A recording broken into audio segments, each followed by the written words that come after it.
Hello everyone, my name is Lily and today I will be showing you a little bit on how I use colored pencils.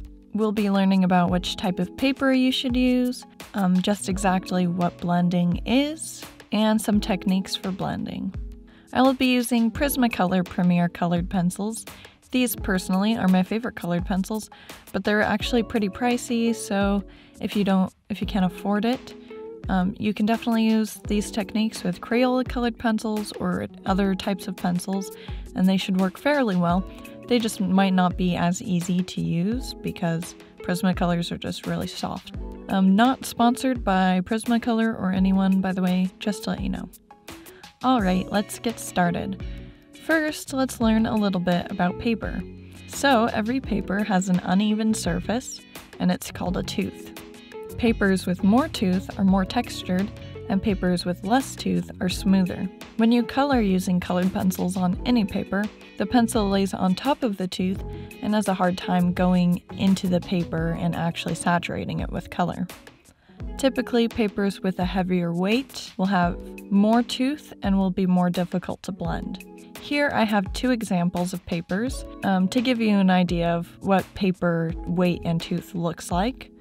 On the left is a 70-pound Pentalic sketchbook paper, and on the right is a 140-pound ProArt cold press watercolor paper. The sketchbook paper obviously is much smoother and easier to blend than the watercolor paper.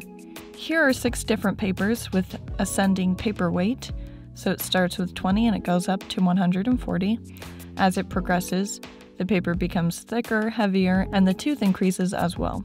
Now let's try using different blending methods on these samples to see how the different papers respond.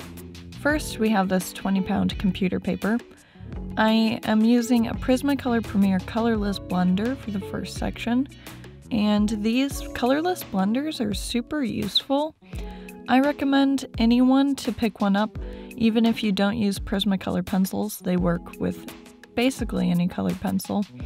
The next method of blending is to use a white colored pencil, and again this pencil picks up the pigment and pushes it into the tooth, but it also adds white, which creates kind of a milky lighter color.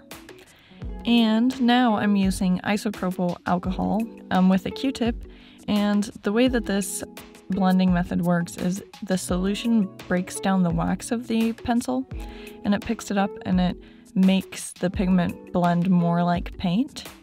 And so this is very good for heavier weight papers. Lastly, I almost forgot to do this one. It's actually just to use the colored pencil by itself. You just layer it down or you push as hard as you can to really get the color into the tooth, and it creates a very nice smooth result, but it also is quite dark and very vibrant. Here I have done each of the methods to all 6 paper samples. You can see how each paper reacted. The first 5 samples worked pretty well with with each different method. For the watercolor paper, the isopropyl alcohol definitely was the easiest to use, and it created a very nice painterly effect. And now on to the next test. I am very quickly going to show you how these blending methods work for 2 different colors.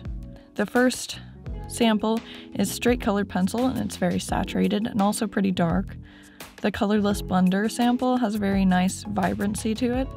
The white colored pencil one again has a kind of a milky pastel vibe. And finally, the isopropyl alcohol is lighter than the rest of them, but it's not milky like the white one. Alright, enough with the technicalities. Now I'm going to use these various techniques in an illustration so you can actually see how these work when you're drawing something. For this little wizard girl's hat, I wanted it to have a gradient, so I layered down colors overlapping in areas, and once I had everything filled in, I used the colorless blender to push the pencil into the tooth of the paper. And for her hair, one cool way to make hair look shiny is to flick your pencil down or up towards where you want the highlight to be. And then I went over certain areas to smooth it out with the white colored pencil.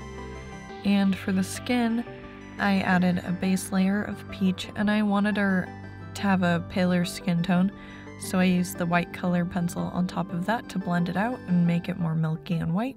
for this little star on the girl's wand, I wanted it to look like it was glowing, so I filled in yellow around the edges, and then I added white in the middle and kind of blended it to make it look like it was glowing. And again, I did a similar blending technique with the colorless blender for the cloak. For the background, I really wanted to experiment with the isopropyl alcohol. My concept was kind of a whimsical, swirly sunset cloud scene, and so I took a piece of the 140-pound watercolor paper and I grabbed a purple colored pencil. I drew some swirls, added some pink and some yellow, and then I used the isopropyl alcohol to blend it out. And by the way, if you are a child, make sure that your parent is cool with you using this stuff first.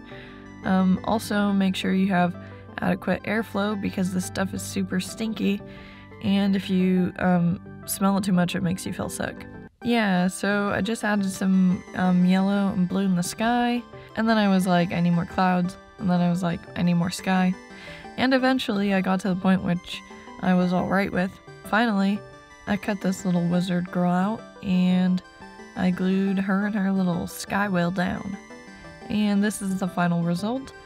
I had a surprisingly fun time with the background of this piece. I think I'm going to do more stuff like this in the future for sure. This is the first time I've ever used isopropyl alcohol with colored pencils, and it was super cool. Definitely recommend checking it out. I really hope you enjoyed this video, and if you want to see more tutorial stuff like this on my channel, go ahead and like this video. And if you have any other art supply you'd like me to do video about, you can leave me a comment telling me what it is, what's up. Anyway, I just want to thank you so much for watching this video. I hope you have a great week, and I hope it's full of good things and many drawings. Bye!